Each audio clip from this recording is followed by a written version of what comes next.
Hormatly TikTok görüşler, hormatly aydymsa söýüjüler, bizi öň ýörete bolýar bilen goýupdyk. Leýlejigimiz bar.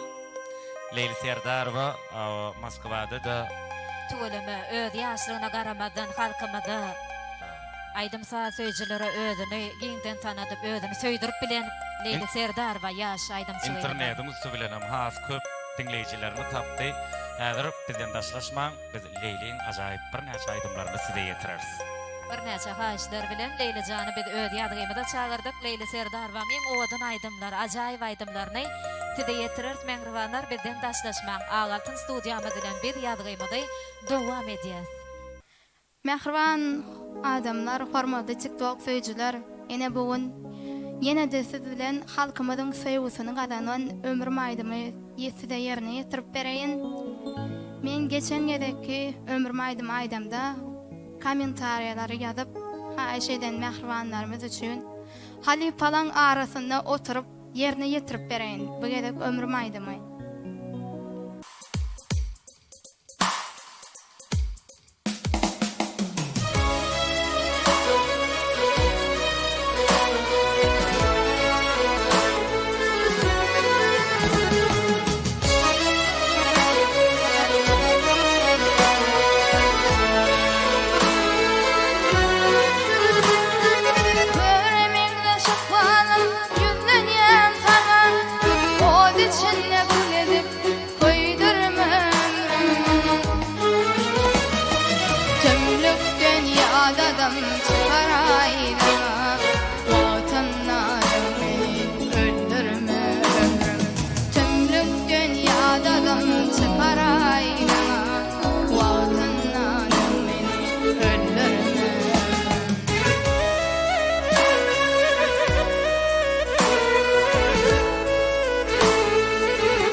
Yediken kovurdum acap vağdımı inne